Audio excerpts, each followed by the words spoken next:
I have with me now Professor Abiodun Adeniyi, current affairs analyst and professor of communications at Baze University in Abuja. There's also Baba Yusuf, policy strategist, political commentator, and group CEO of the Global Investment and Trade Company. Well, welcome, both of you. Thanks for coming again. Yes, I haven't seen you since I transitioned on this side. I have seen you on the other side. Yes, we had a chat the other day. Yeah. So let me start with you, Baba. Where were you when you read or heard about this increase in electricity tariff? And what was your initial reaction? To be honest, Constance, we've been having snippets of the impending increase in the tariff since last year. I think almost everybody in Nigeria, it was an open secret, but nobody knew when it was going to kick in. And indeed, when it kicked in, of course, the reaction, by the way, I was in Lagos, and the reaction was, okay, it has happened. And even before it has happened, myself, family, and every other Nigerian was, bracing for this yet another increase in tariff or cost of living, if you like. We didn't expect it to kick in. There were speculations that there will be interventions, and given the number of increases in cost of living, maybe this will be extended for a bit. But then we are hit with it, and we are faced with this reality, which is going to have dire consequences on the socio-economic situation of this country, and that is already happening. Yes, so Prof, he just said it was going to have dire consequences. The explanation from the authorities is that this is affecting only Band A customers. However, many people feel that it will have a ripple effect on other people and the economy in general. What are your thoughts on that? What do you think? Yeah, I think we will not deny the fact of the possibility of the domino effect, considering how how the bands are going to be interconnected going forward. But of course, like you said, the change or the increase was predictable because for two reasons: one direct and the other one indirect. Direct because we've had monetary organizations, global monetary organizations, putting pressure on the government, to hands off subsidy on electricity. So if they stop paying subsidy on fuel, which we expect that it was going to affect, other sectors of the economy, and electricity is a very crucial one, where subsidy is also evident, So we saw this coming somehow. And of course, the other, the indirect version is the fact that we are having increase in the cost of natural gas. We are having increased liberalization of the economy. So if government is gradually handing off, intervention in sections of the economy, we should know that electricity was going to be a next stop, But the good thing about this, really, somehow, is that government is smart enough, or the authorities are smart enough, to stage it. The first stage now is Band A. Those who are supposedly capable of paying, but again, the greater fear is one of implementation. So it will come to all of us. It's Band A today, tomorrow it will be Band B and go down the line. But even at that, it can be a very tricky thing in terms of implementation, which your last resource person actually said, oftentimes in this country we've had regulations, policy pronouncements, the bane is often implementation, and of course, I do not forget the tendency of the average Nigerian person, well, maybe of the system. Maybe we shouldn't personalize it now. The system really to pervert processes. This process may also be perverted. But the gratifying thing, if we want to go by what the authorities said, is that there's technology in place, which is why this one is going to be system-driven. It's a system that will determine, the system is determining the price, the band that you belong to, and of course, technology will also determine, how you're going to be, whether or not you should be in that band. They have in place technology that will determine it. Which means that there's a lot of trickery. It's going to be highly technical. So, which is why again it's going to be a challenge for implementation. But we just hope that they will be speak and span with respect to execution. Okay, so Baba, let me come back to you. It seems that gradually all the subsidies might be removed from life generally. That is not so in other parts of the world. because if you leave everything to the market, so-called, then life becomes very difficult for your populace. And then the other argument is that in the so-called developed world, life is also expensive. And if you implement, or if you decide to go down that road, everything here, life will be generally too expensive. And that's why a lot of people abroad, they do not want to have many children, because when you think about what it will cost you, then you don't want to do it. Where are we heading with all of this that is happening? How do you see the future playing out? To be honest, despite the noble intention of President Bola Ahmed Tinubu, the way and manner, I don't know if there's a wholesome overarching strategy to get out of this socio-economic malaise, but the way and manner the policies are coming out, I dare say, requires some reflection and introspection. From a strategic perspective, turning around an economy in dire strait of this nature is like turning around, for those in aviation, an aircraft, a passenger aircraft, not flying a fighter jet. And when you are flying a fighter jet, you can flip it and you can move instantly in any direction, one, because of the size of the aircraft and how it is built and how it is crafted. When you are moving a 737, piloting that kind of aircraft in turbulence, and you want to do a turnaround maneuver, you don't flip it. It appears the strategy of this administration, with due respect, despite its noble intention, is trying to flip a 737 airliner at high altitude in turbulence, and that is dangerous. And I will tell you why. The cataclysmic impact of the removal of fuel subsidy, which I was a proponent of,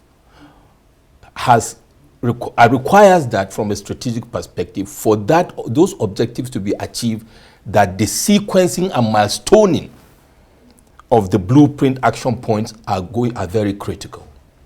You don't do that, and knowing the consequences on the economy, and you go about as if it's without the fuel subsidy is there ab initio.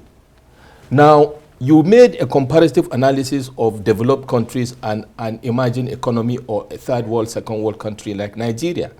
In those countries, for those of us that are claiming that it's time for us to be weaned off subsidies, I tell those people that even the developed economies have what I call buffers for their citizens. We see it during economic crisis, even if they will withdraw them after the economic crisis. So this, what I call cut and paste, policy or policy acrobatism, or what I call imitation madness of the third world countries, should stop.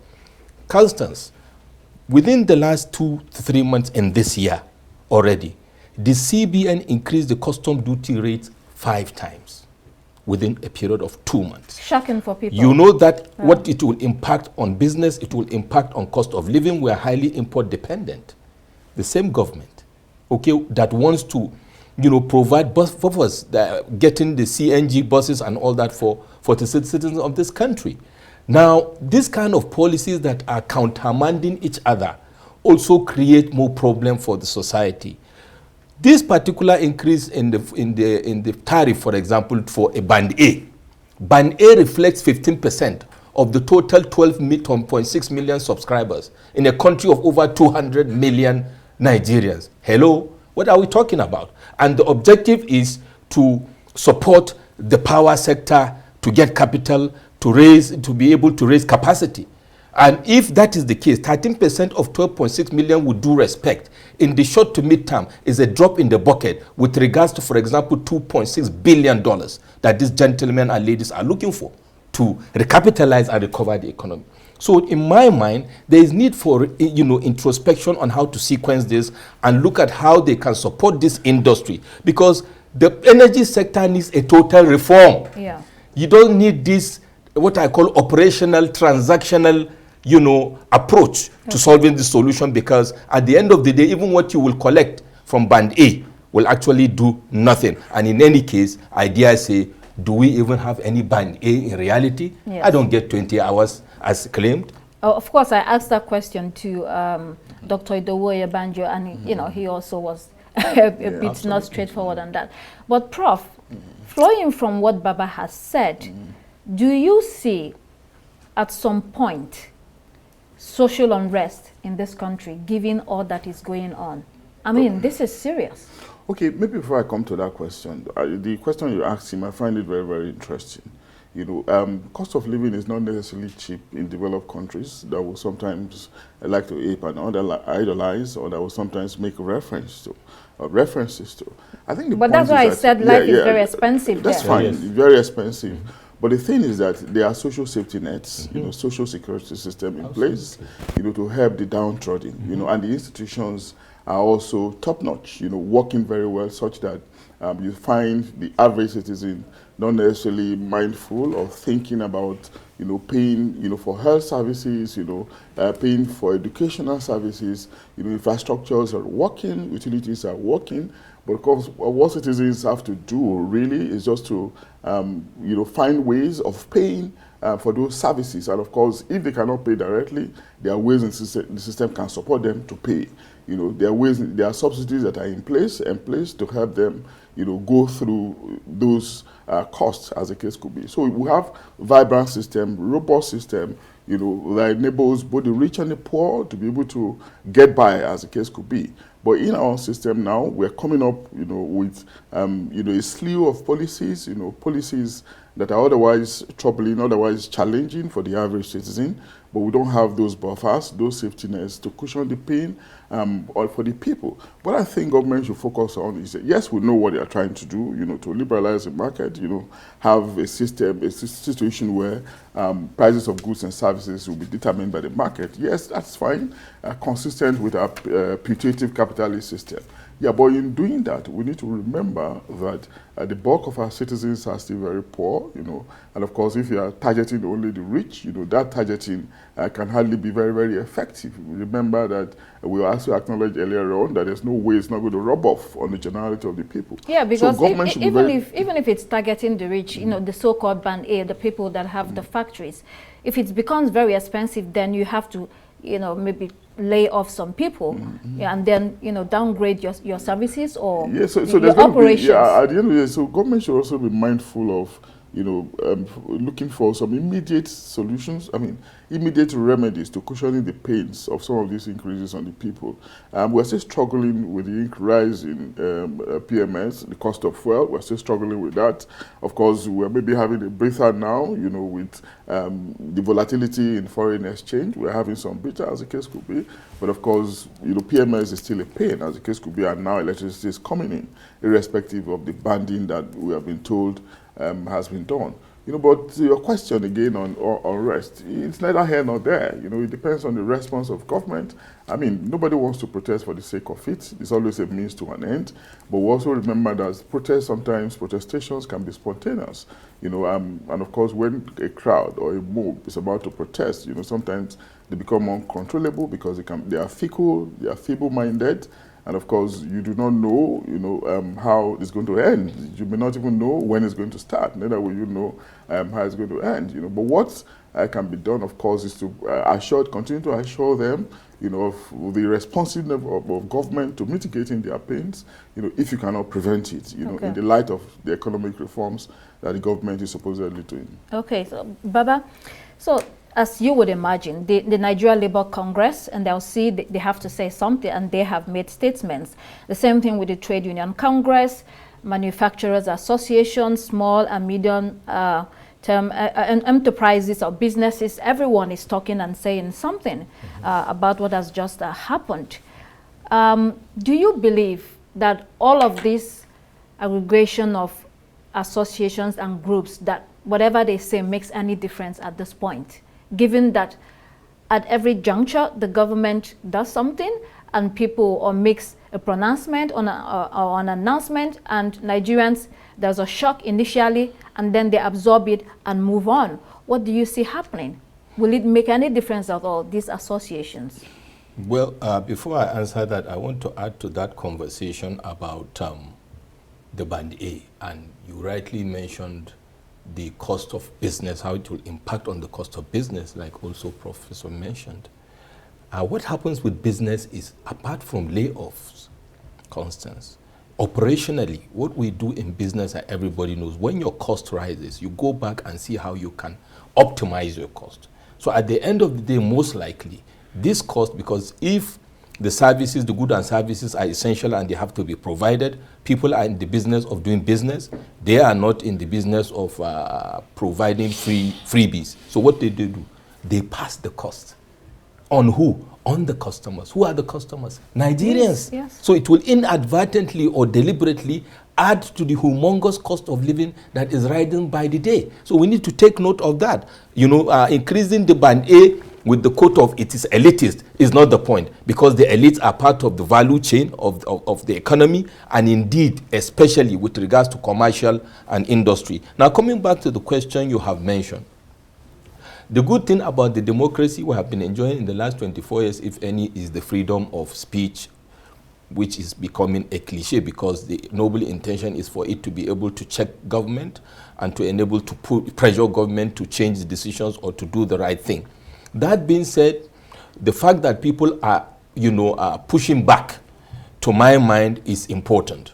Whether or not the government is listening, I've seen indicators since the beginning of President Tinubu's administration. In fairness to him, we've seen some pushbacks by people like us, opinion leaders, thought leaders, and citizens, and has pushed the president, or has influenced, I think that's the right word, the president to backtrack or to change stance on some particular policies. That being said, maybe the policies should have been well thought out before rolled out in the first instance. But more importantly, apart from the body movement, what is important for me are impacts.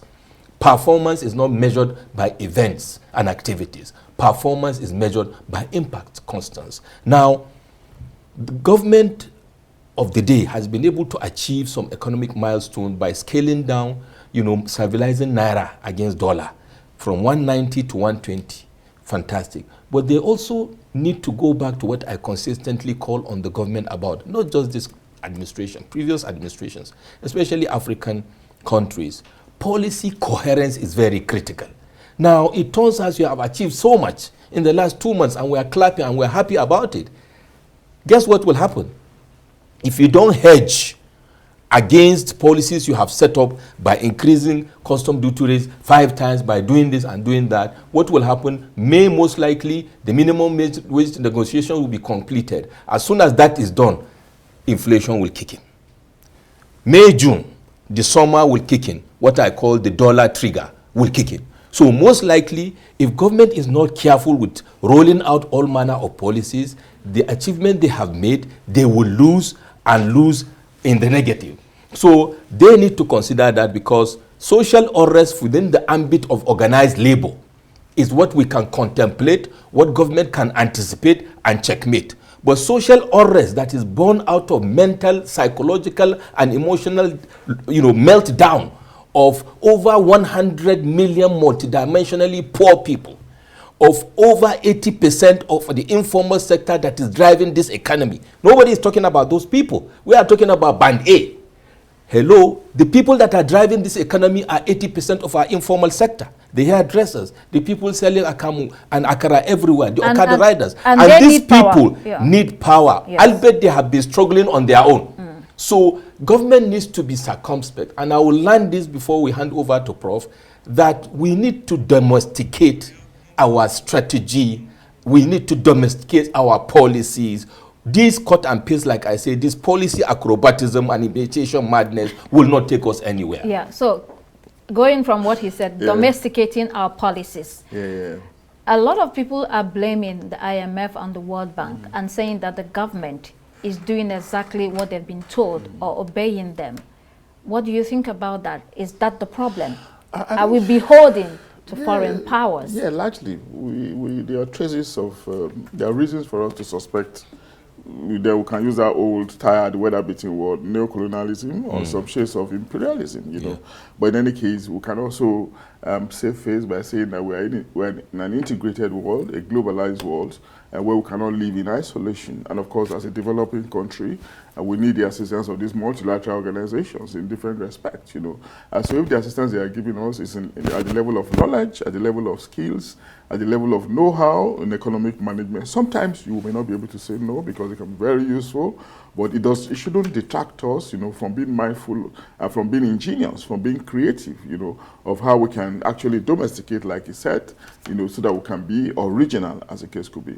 Gentlemen, thank you for joining us. We'll see you again shortly. Thank you.